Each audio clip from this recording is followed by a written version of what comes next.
Toda vez que você para ver notícias de jogos, você começa a raciocinar se o Santos Futebol Clube ainda está contratando. Absolutamente nenhum jogo faz sentido, mas ainda assim a Sony acha de uma excelente ideia lançar isso daqui.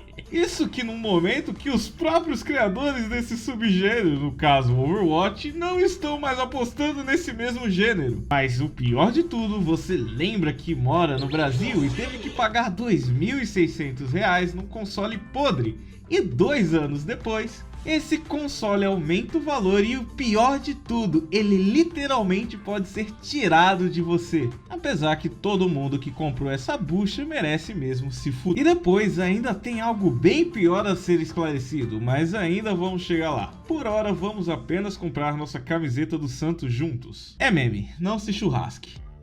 É muito dito como os jogos simplesmente se tornaram uma das mídias mais consumidas de todas. A indústria dos games já se tornou infinitamente maior do que a da música e do cinema. Estilos de entretenimento que estamos acostumados há séculos e talvez milênios. Histórias são criadas inicialmente e logo após isso se tornam franquias de anos a fio, com vários jogos principais, secundários e blá blá blá. Games e mais games são anunciados em eventos mensais e todos com a mesma cara de game de aventura genérico, e que já são o segundo ou terceiro de uma franquia que ninguém sabia que existia sequer o primeiro, já que todo jogo lançado hoje deve ser sequência ou remake. Quase nenhum jogo novo é realmente criado, e se por alguma inspiração do grande senhor Lulanaro, uma nova propriedade intelectual ou IP for criada, ela vai se tornar uma franquia que reutiliza os mesmos modelos de inimigos pelos próximos 10 anos. Nos contentamos em ver demonstrações de motores gráficos imaginando como será possível futura geração dos jogos, futuro esse que deve ser o mesmo que prometem para o Bostil, ou então vemos trailers de games lotados de filtros, com cenários extremamente escuros e abrindo as discussões de se isso é realmente um game de verdade ou somente mais uma demonstração. O mercado de consoles está à mercê de 3 empresas, cada uma com a vontade mais pura e nobre de tirar até a sua alma, com produtos de qualidade duvidosas, empurrando de goela abaixo personagens dos quais ninguém se importa, modelos de personagens querendo servir apenas para ideologias baratas, em que, caso um pedaço de pele seja mostrado, uma legião de garotas anti-ismos aparece para destruir a reputação de algo, ou então, se um personagem é mostrado com uma cor de pele diferente, todos os cruzados são convocados para defender a tradição de algo que eles nem têm certeza se está historicamente correto. Empresas chinesas enchendo seus mais profundos orifícios com dinheiros do Tio Sam, enquanto as próprias empresas do Tio Sam estão mais perdidas do que japoneses em Hiroshima em 45,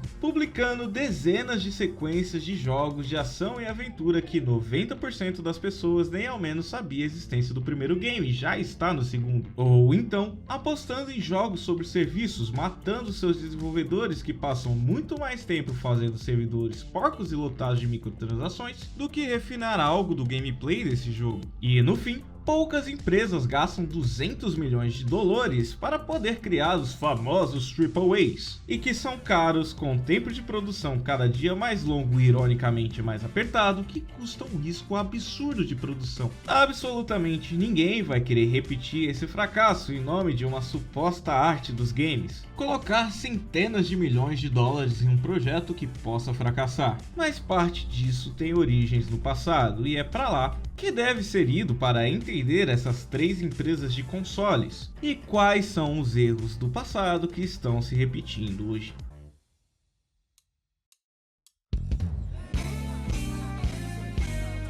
Até a década de 70, muitos jogos eram consumidos por meio de arcades, os famosos fliperamas. Jogos desenvolvidos em poucos bits e de programação simples que sempre tinham apenas como premissa a pontuação máxima. Jogos infinitos que valiam apenas para conquistar mais pontinhos. Com a criação dos consoles da Atari, esses jogos puderam ser transportados aos domicílios. dando muito maior controle dos pais aos brinquedos que os filhos tinham. Mas a complicação veio quando esses jogos passaram a ser apenas qualquer coisa sendo lançadas. A meados da década de 80, os consoles passaram a serem produzidos com um valor muito menor do que deveriam, ao mesmo tempo que os jogos eram quase sempre a mesma coisa. Em 1985, o que ficou conhecido como o choque da Atari fez que a indústria, que ganhava 3,2 bilhões de dólares, fosse para 100 milhões de dólares.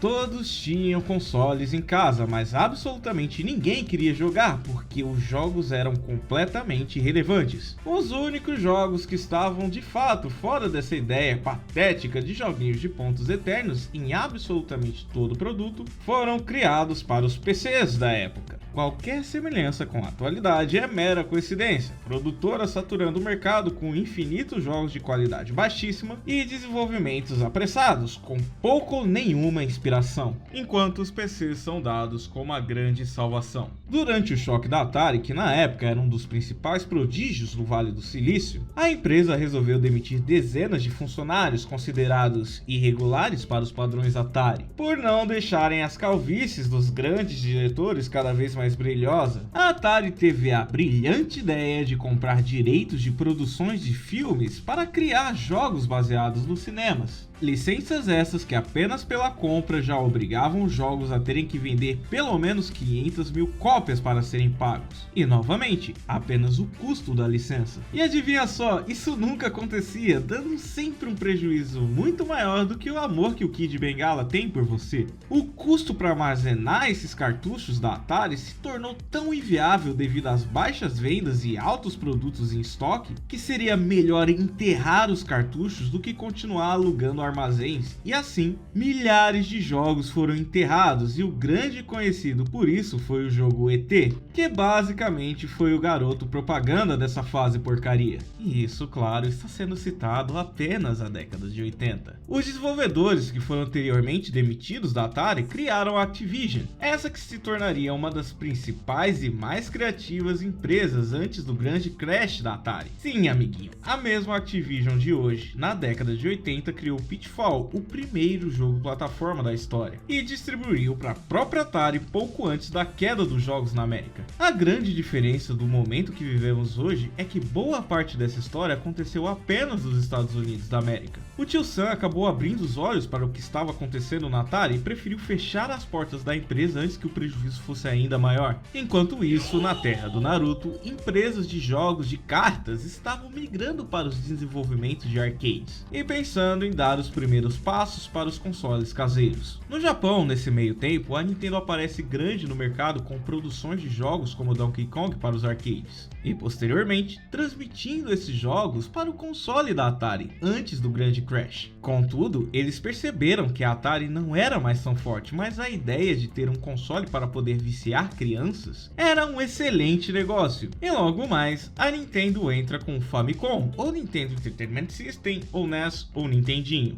entrando de vez no mercado. E assim, colocando consoles nas casas novamente, e agora com jogos realmente revolucionários. Força essa da empresa que duraria os próximos 40 anos. Muitos dos funcionários que foram demitidos pouco antes da Atari quebrar, por serem bons demais para não precisar ficar puxando o saco de empresários mimados, criaram a Activision, como já foi dito. A Nintendo, percebendo isso, fez algo muito semelhante, por mais que eles sim produzissem grandes jogos e talvez os principais nomes dos consoles, mas seria com parcerias terceirizadas que a empresa teria o máximo dos jogos sendo produzidos para os consoles deles, mas sem a necessidade que todos esses jogos fossem desenvolvidos por eles, alimentando o console com títulos terceirizados ou third party. Super Mario Bros. E Zelda foram os grandes jogos desenvolvidos para o NES dentro da própria Nintendo, porém diversos outros games não produzidos por eles também estavam no console. Mega Man vindo da Capcom, Contra e Castlevania vindos da Konami, e até mesmo Kung Fu do Master vindo da Activision.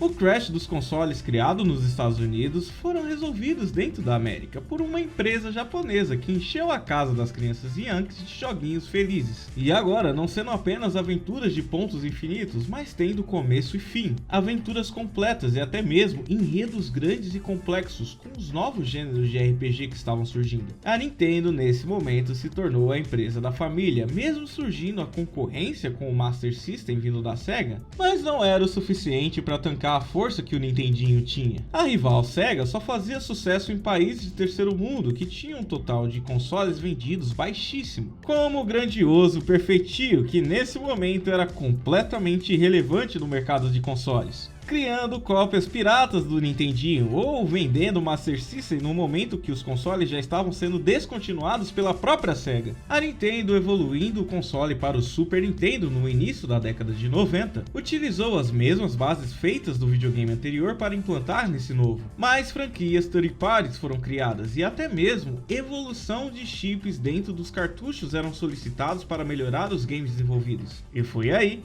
que uma empresa especializada em desenvolvimento sonoro foi chamada para criar a estação da diversão, transportando o já não tão novo Super Nintendo para as mídias de disco, e a Sony é chamada para isso. A empresa que estava ao máximo querendo expandir seus produtos além dos hardware sonoros internos. E viram nos videogames a forma de conseguir isso. Entretanto, a Nintendo no final do projeto regrediu com o contrato, por não querer pagar parte da comissão da venda dos jogos em discos para a própria Sony, já que a mídia de CDs foi uma criação da Sony, ou seja, todo CD vendido no mundo uma porcentagem era dado à Sony, e com isso, contrato finalizado. Todavia, boa parte desse projeto já estava pronto, a Sony apenas pegou seus melhores engenheiros para criar o seu console, rodando apenas CDs, com o máximo de armazenamento que os desenvolvedores teriam na época graças a essa mídia. Então, a Sony iria sequestrar todas as empresas third party da Nintendo para poderem desenvolver os jogos do seu videogame novo, e assim, em dezembro de 1994,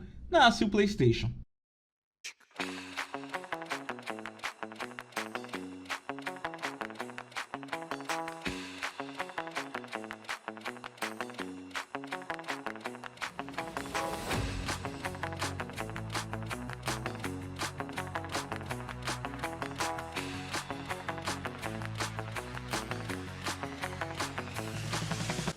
Capcom, Konami, Square, EA, Activision e alguns outros menos relevantes, todos surrupiados, usurpados, ladroados sumariamente pela nova empresa de consoles, Sony, com seu famoso Play 1. Todas essas third parties já eram as maiores produtoras e distribuidoras de jogos do mundo. Enquanto isso, para a Nintendo, que lançou o novo console para concorrer com o PlayStation, o Nintendo 64, tinha apenas a Rare como grande produtora terceirizada, além do interno da Nintendo fazendo Zelda e Mario. O console da Sony foi um sucesso improvável, um projeto que nasceu de uma desavença com espírito de vingança, aquele que seria um projeto secundário da Sony, que nesse momento estava focada mais no cinema, mas esse se tornou o console mais vendido de todos os tempos até então. Semanalmente, franquias e mais franquias eram criadas, com um custo de produção baixíssimo para desenvolver esses jogos, já que o hardware proposto pelo PlayStation 1 era muito simples. Mesmo utilizando games 3D, várias produtoras spamavam dezenas de lançamentos e todos davam certo. A Sony, sabendo que nem só de third party o homem viverá, começa a pegar estúdios que estavam dando certo, mas que ainda não tinham tanto renome, para poder internalizá-los. Polyphony, Naughty Dog e a melhor de todas,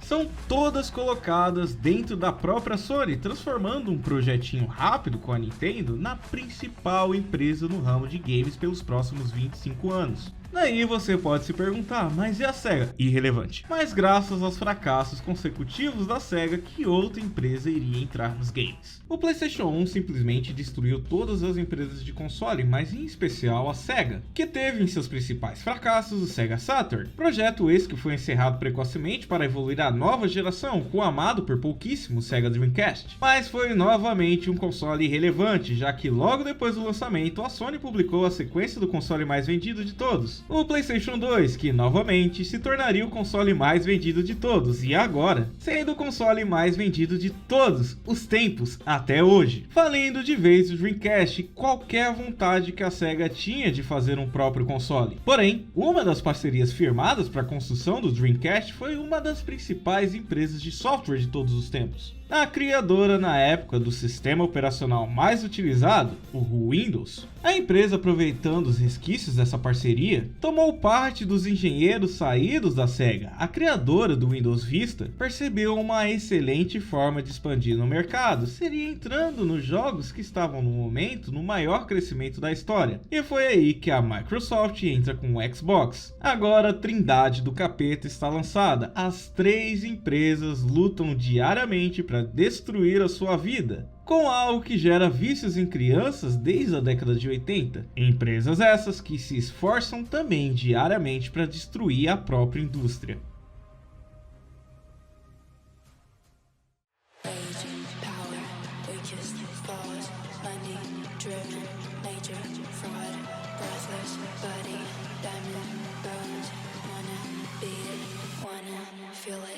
Após a criação do primeiro Xbox, gerações de consoles foram atravessadas apenas por essas três empresas que seguem vivas, fazendo algumas desgraças monumentais, dando prejuízos astronômicos com plataformas que absolutamente ninguém se importa, com periféricos que parecem ser legais no ano que são lançados, mas na real ninguém se importa muito com eles. Em meio à guerra dos consoles, os PCs, que sempre são dados como os hardwares mais potentes, dependem que as empresas que estão nas asas da Microsoft ou da Sony possibilitem a distribuição dos games para os PCs, sendo que a terceira empresa, a Nintendo, nunca irá distribuir os seus jogos para os PCs, já que, na real, exclusivos de PCs são ou independentes, ou ruins, ou independentes ruins. O CD, que foi o motivo da existência da PlayStation, evoluiu para o DVD e posteriormente ao Blu-ray, o que sempre obrigavam as concorrentes a darem um jeito de não utilizarem essas tecnologias, para não ter que pagar um cascalho à mãe Sony, normalmente criadora dessas mídias. Só que as coisas foram apenas piorando, já que o tema não era mais sobre dar míseros centavos à dona do Play 2, mas agora os custos de produções de jogos, coisa que a própria indústria já passou na década de 80 e que chega novamente em 2015 com o mesmo problema que perdura até os dias de hoje. O custo de produção, e agora ressaltados pela quantidade mastodôntica de possíveis hardwares, todos com regras específicas para que possam rodar em seus consoles os jogos produzidos, e dessa maneira sempre encarecendo os projetos, que os produtores fazem esse esforço para vender a múltiplas plataformas para ver se vendendo a mais serviços possam atender a mais clientes. A média de produção de um game é dividida entre tempo e valor. Naturalmente tiveram diversos aumentos conforme as tecnologias foram ficando mais aprimoradas. Lógico que você não pode deixar símios para resolver seus problemas de desenvolvimento. Coisas como marketing cada vez tinham um valor maior posto nas produções. É um pouco difícil saber os valores de produção de alguns games, mas nada que seja impossível. Crash Bandicoot de PlayStation 1 teve um custo aparentemente de 3 milhas, um valor bem alto para a média do PlayStation 1, fazendo a conversão de inflação do ano de lançamento para 2024, temos a pequena bagatela de 6 milhões de George Washingtons. Porém, claro que existem games que custaram bem mais que isso, como foi com Drive 3R ou Driver 3 para facilitar a pronúncia, ou então Shenmue, ambos os games feitos com o máximo de tecnologia disposto naquele momento, considerados um AAA da época, que custaram cada um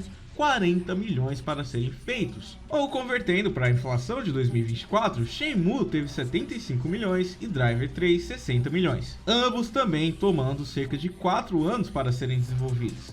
Também, ambos foram grandes fracassos, são casos que mostram exatamente para onde a indústria está indo. A partir do final da geração PlayStation 3 e Xbox 360, graças a GTA V, jogos para serem considerados AAAs devem ter no mínimo de 80 a 100 milhões milhões de dólares investidos. Ou seja, mesmo jogos como Shenmue, que até hoje são lembrados como jogos com os maiores custos de todos os tempos, de sua época, é claro, mas seria apenas uma piada mediana nas produções de grandes orçamentos atualmente. Estúdios que antes eram de 20 pessoas trabalhando juntas para soltarem um game em um ano, passaram a ser indústrias inteiras de centenas de pessoas, cada uma dando um pouco de si em um projeto. A Activision, que saiu de meia dúzia de gato pingado demitido da década de 80, para uma das empresas mais odiadas de todas, com cerca de 9 mil pessoas trabalhando apenas em torno da franquia Call of Duty. A CD Projekt Red teve em Witcher 3 80 milhões de dólares, com cerca de 1.500 pessoas trabalhando em 3 anos de projeto, o que gera um risco absurdo nesses projetos. Qualquer coisa que possa sair da mão dos desenvolvedores, que demandam um tempo muito maior, são milhões de dólares perdidos de investimento, que obriga as empresas a sempre jogarem no safe. God of War 3 foi considerado um game extremamente caro, com seus 44 milhões investidos em desenvolvimento, mas anos depois disso, God of War Ragnarok simplesmente teve 200 milhões de custos, obrigando os desenvolvedores a apenas refazerem o exato mesmo jogo proposto em God of War 2018,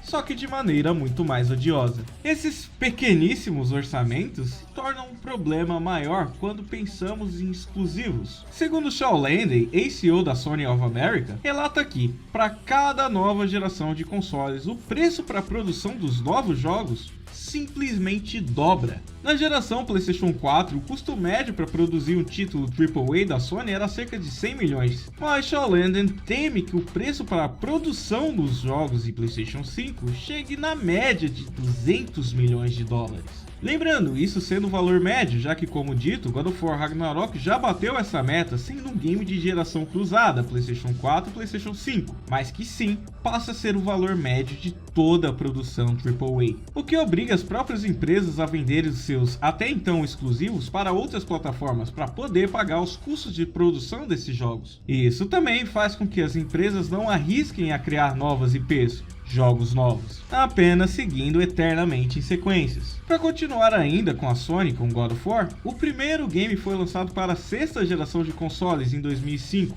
mas já God of War Ragnarok foi lançado em 2022, quase 20 anos depois do lançamento do primeiro game, e ainda deixa possibilidades para futuros jogos dessa mesma saga. Essa franquia tem quase 20 anos de crédito. A produtora Santa Mônica desde 2010 construiu apenas 2 jogos de 7 que não são God of Wars. E isso também se aplica à grande Microsoft. Você, cachista que está rindo da Sony? A empresa 343 desde 2009 nunca produziu nada além de Halo. São 12 jogos, 12 Halos. Halo 4, Halo Spartan, Halo Assault, Halo Master Chief Collection, Halo Spartan Strike, Halo 5 Guardians, Halo Wars, Halo Definitive Edition, Halo Wars 2, Halo Recruit, Halo Fighting Raven, Halo Infinite. As grandes empresas não têm incentivo nenhum para apostar em novas franquias ou então em jogos isolados. E mesmo os raros momentos que isso acontece são para jogos live service, ou jogos como serviço, e quando falamos desse estilo de jogo,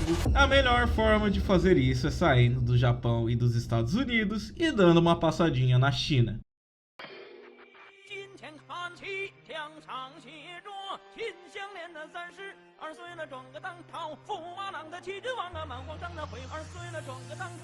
Ah, Tencent, a grande empresa asiática que está botando atrás de todas as outras, com estratégias no mínimo bem curiosas de como roubar a vida de seus usuários de modo bem similar ao que as redes sociais fazem, inclusive tendo várias integrações às mais diversas mídias sociais. A Tencent, nesse momento, entra como a 4ª maior empresa de produção de jogos do mundo, tendo foco em pegar as franquias feitas por outras empresas e distribuir o nome dessas IPs em games menores, ou então comprando empresas inteiras com games já estabelecidos no mercado, como o que aconteceu com a Riot Games, empresa que criou o famoso LoLzinho e que agora, com os investimentos da Tencent, distribuiu League of Legends para os mais diversos estilos, como FPS e Fighting Games. Outro exemplo, Clash of Clans, que era um dos grandes jogos de celulares e que hoje tem os mais diversos produtos utilizando o nome dessa franquia. A Tencent utiliza muito mais o formato de mecenas, bancando projetos projetos maiores das franquias já estabelecidas, ao mesmo tempo que o rosto dela quase nunca aparece, sendo boa parte desses jogos live service. Fortnite, League of Legends, Clash Royale são jogos de subsidiárias aquisitadas pela Tencent. Um caso a ser citado, Call of Duty Mobile sendo produzido terceirizado pela Tencent, mesmo o COD sendo a propriedade mais famosa da Activision. A Tencent é uma certa empresa que está no guarda-chuva de um certo país que está entrando em colisão com tudo que é produzido pelo mundo.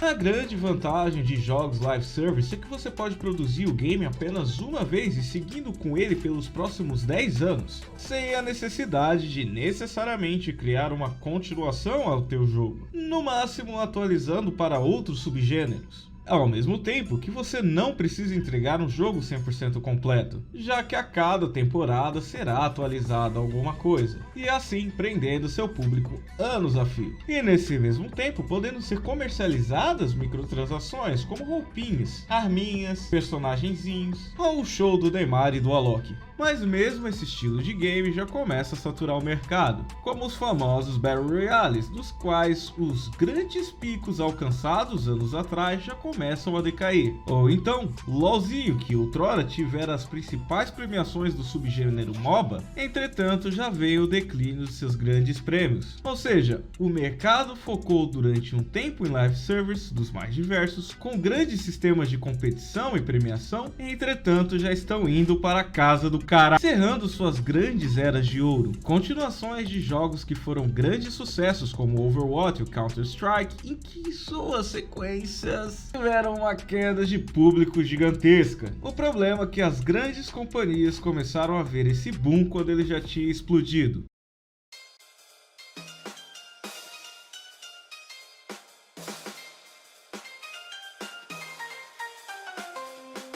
Concorde, o grande AAA Sonic conseguiu a proeza de estando de graça dar prejuízo por falta de gente jogando. O game que em menos de 6 meses já teve os seus servidores fechados. Vamos fazer o seguinte, pegar o humor Marvel com piadas que são mais engraçadas que colocar a cara num forno micro-ondas depois de esfoliar o rosto com óleo de cozinha, num gameplay mais original que a cara da luz estrela, num estilo de jogo que dá mais certo do que você ser um cachorro entrando no Carrefour. Estamos no momento que vários games como Esquadrão Suicida foi um dos maiores fracassos da história da Warner, só que diversos outros games seguem esse mesmo estilo. E adivinha só, todos estão tendo fracassos monumentais. Mas como já estavam com produção acelerada, não dava para pausar e deixar de lançar. Como os valores desses games são extremamente altos para serem produzidos, você pausar o projeto, resetar o projeto, ou pior, cancelar o projeto, se tornaria um desperdício de grana absurdo. A melhor das ideias é, lança essa porcaria do jeito que tá, e mesmo que o jogo custou um rim para produzir, é melhor dar qualquer 5 milhões de vendas do que não dar venda nenhuma. Essas produções AAAs atuais de péssima qualidade que estão saindo também são frutos de tempos difíceis que passamos nos últimos anos. Durante a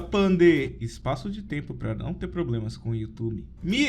Parte das produções de alguns jogos já foram paradas, sendo que foi nesse meio tempo que houve a explosão do Fortnite, por exemplo. Os jogos que estão saindo agora são jogos que iniciaram a produção durante essa fase que nós passamos. Ou seja, a qualidade desses jogos também é prejudicada por serem projetos iniciados com um valor muito alto no momento muito complicado que passamos. As produções pós Pand vão de fato começar a sair apenas em 2026, 2027, ou seja, ainda teremos alguns jogos bizarros pela frente. Daí fazemos a somatória, jogos caros com equipes grandes e perdidas, com tempos aparentemente longos de produção, mas que provam cada dia serem mais curtos, com grandes produtores que exigem games de um mercado que já está saturado. E tudo isso num dos momentos mais complicados da história recente. Claramente isso daria um belíssimo estrume, mas tem como piorar?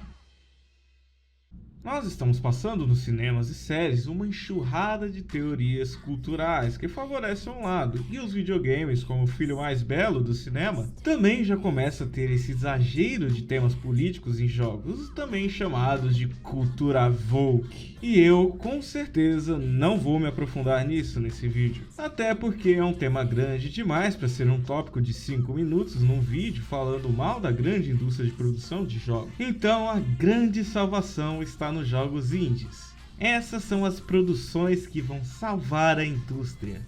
É mesmo, é? Vamos lá, caro anti-indústria de grande porte. É dito como a indústria indie poderia salvar a produção de jogos. O problema é que isso está sendo falado há pelo menos 15 anos e nada disso foi feito. Dos 10 jogos mais vendidos da história, apenas 2 são de estúdios indies, e esses jogos estouraram em 2009. Minecraft e em seguida, 2011, Terraria, que é basicamente o Minecraft 2D. Mas desde então, todos os jogos que estouraram de vendas são produzidos por grandes estúdios. Ninguém nega a qualidade ou influência que Minezinho teve ao longo dos anos. Sistemas de construção no mundo aberto extremamente livre utilizam Minecraft como referência até hoje. Mas apenas ele foi o cabra que fez tudo isso. O restante dos jogos de grandes produções, esses sim puxam o mercado. Dos 10 jogos dados pela revista GQ como os mais influentes, nenhum desses são considerados indies, ou indies modernos no caso, sendo na verdade 6 dos 10 jogos considerados AAAs. Minecraft aparece apenas em 25º lugar. A realidade é que os jogos precisam de um financiamento mínimo para que possam evoluir tecnologicamente com toda a indústria. Contudo, é dado algo muito mais importante dentro desse mesmo top: a quantidade alta de jogos considerados AA.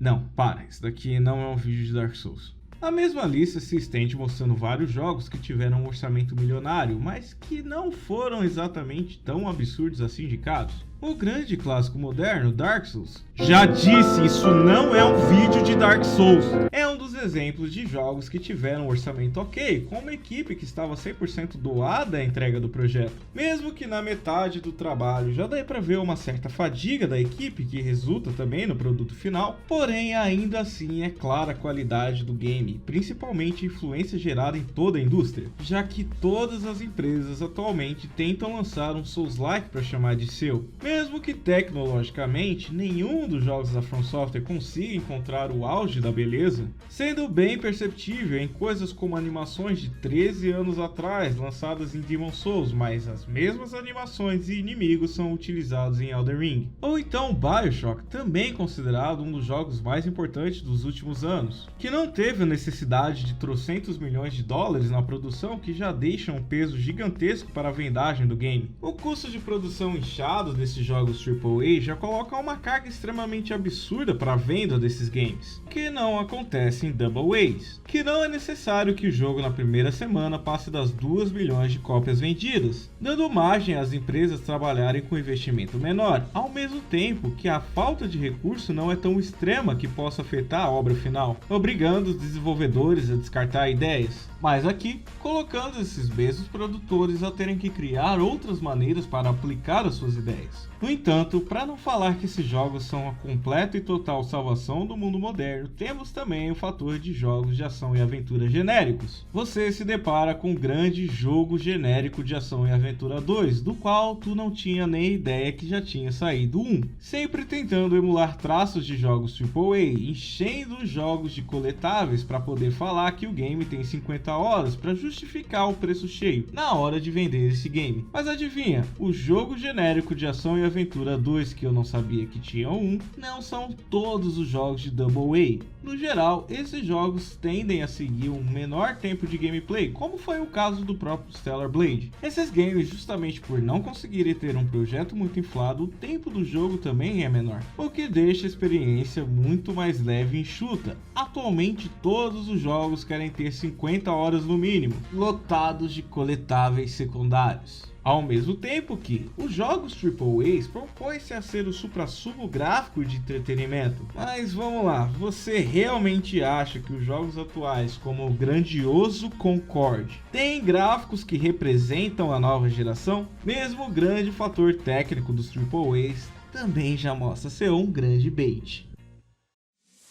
Os jogos entre gerações sempre têm saltos gráficos, por mais que no momento do lançamento do console/geração não seja nada tão absurdo assim, com o correr da geração as coisas vão sim tomando grandes diferenças entre as gerações. Compare, por exemplo, The Last of Us com The Last of Us Parte 2 e veja a diferença entre as gerações PlayStation 3 e PlayStation 4. Mas pegue agora The Last of Us Parte 2 com o remake de The Last of Us 1 e perceba que os jogos são extremamente iguais. Ou até mesmo o jogo mais recente, que é o remake do primeiro game, sendo até mesmo mais feio do que o jogo anterior, sendo que o remake é para PlayStation 5. Isso sendo apenas um caso, mas se replicando por toda a geração. A geração atual está sendo dividida entre diversas plataformas, inclusive as antigas. Pense agora num jogo que está sendo distribuído não mais apenas para PlayStation 5 ou Xbox, mas para PlayStation 4, PlayStation 5, Xbox One, Xbox Series S, Xbox Series X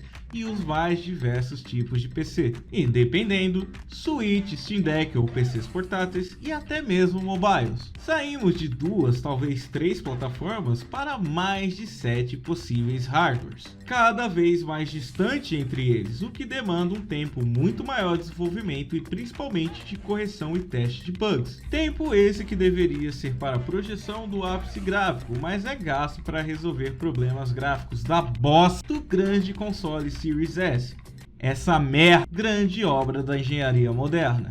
Isso que ao mesmo momento que as empresas produzem jogos exclusivos para poder explorar o máximo do potencial de seus hardwares, estão mais preocupadas em jogar no seguro para não perder tanta grana e preferem deixar seus jogos mais longos do que com uma maior qualidade técnica. Ou seja, estamos sendo baitados por gráficos também. Não resta nada além do que usar calcinha, rever outros meios de produção.